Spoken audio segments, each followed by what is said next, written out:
turned out great. I don't know, I don't know what You else can you could always do, but yeah, Mhm. yeah. exactly. Just time to experiment. I mean, you're just limited with like the shots you can get and things like that. Sure. Yeah, There's like a balance between being efficient and being creative that you're kind of always battling. And so I think that, more time just allows more experimentation. Um, yeah, Without it, you just have to really be prepared and just like really just go and keep moving and just you can't stop and think ever. And so it's a lot of preparation. yeah. I know the only thing I've ever done, because I've never acted, I've never like really done anything. I made a really shitty short for this contest, and it was literally only a minute long, and I was like, but I was so proud of it because I've never done anything before. And That's great. I added some background music, and I was like, all right, I think I got it, even though I didn't win, but it was just really cool. It only took 3 hours for us to do like that 1 minute clip, but Hmm. this just I assume that's like the normal, like probably even longer than that. It's like Hmm. but once I got that little taste, I'm like, "Oh, I want to do more stuff.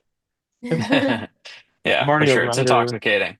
Yeah, I'm already a writer, but but the filming aspect, I'm like, ooh, I want to eventually get into that stuff. But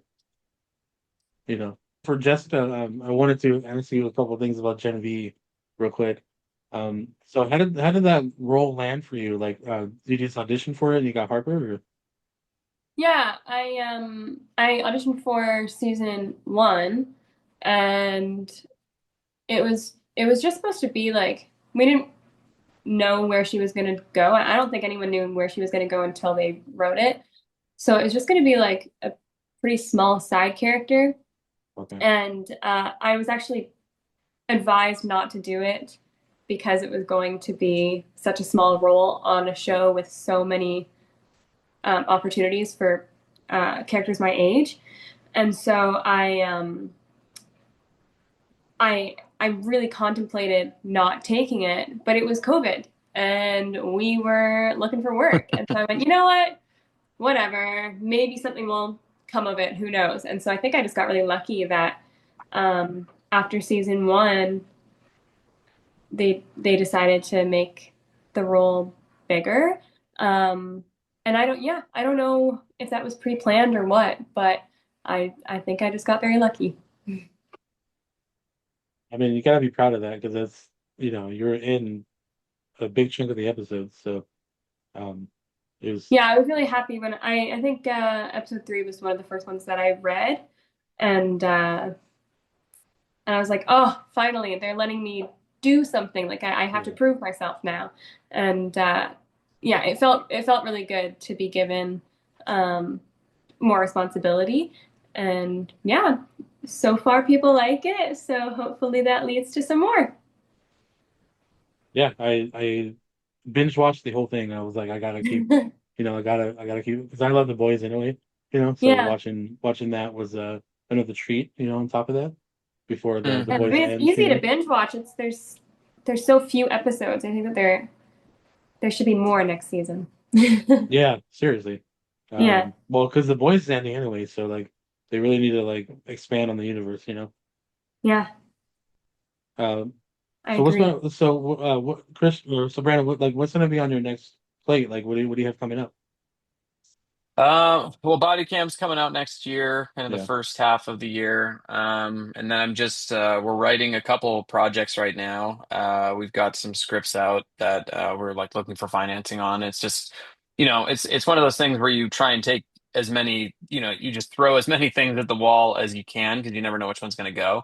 Yeah. Like Night of the Reaper, we started writing in 2020, and we just, we almost got to make it in 2022. But it kind of fell apart, and then I went off and did a couple other things, and it's just it's a weird career that you kind of aren't always fully in control, so it's hard to say. But I mean, there's Right. one of three projects that I hope I should get to shoot next year, maybe two.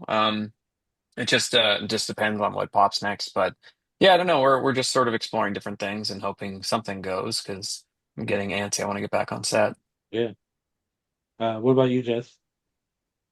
Right now, I'm waiting on there's a spin-off of Reacher that I did called Neely that should be out sometime next year. Okay. And then a fun feature that I did called Lucky Weekend. We call it a coming of heist movie because it's very coming of age, but it's a fun like heist comedy. I'm on set right now for a procedural doctor show, and it's my first time playing my real age, and so that's a little crazy. 48. The 48. It's funny. I was always like wondering. I'm like, if I ever got typecasted for something, because obviously I'll be typecasted in if I ever land a role in anything.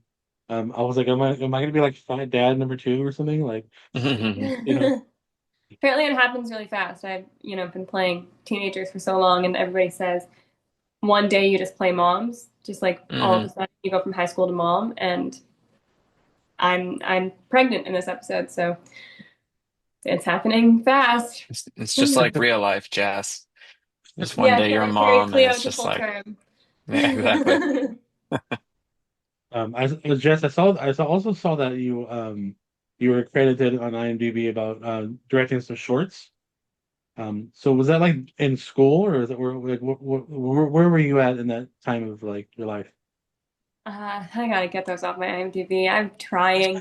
Because people ask me this a lot, Okay. and my answer, I mean, it's fun. It opens up the door for me to talk about my studio, which is fun. I own an acting studio here in outside of Toronto, and one of the hardest parts for up and coming actors is getting an agent, because you're expected to have kind of like a demo reel to Right. get an agent, but it's hard to get the footage for a demo reel without an agent to get auditions for the roles.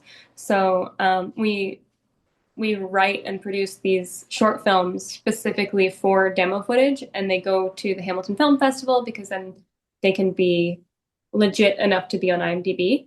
Okay. So that's, yeah, I mean, I wrote some of them, I produced some of them, I directed some of them, but I don't want to do any of those things. I would like to just be an actor. Those were all so fun for the students and an absolute nightmare for me. I don't make decisions. I like to be told where to go, what to do, and what to say. And Brandon, you don't have any inspiration in acting, or?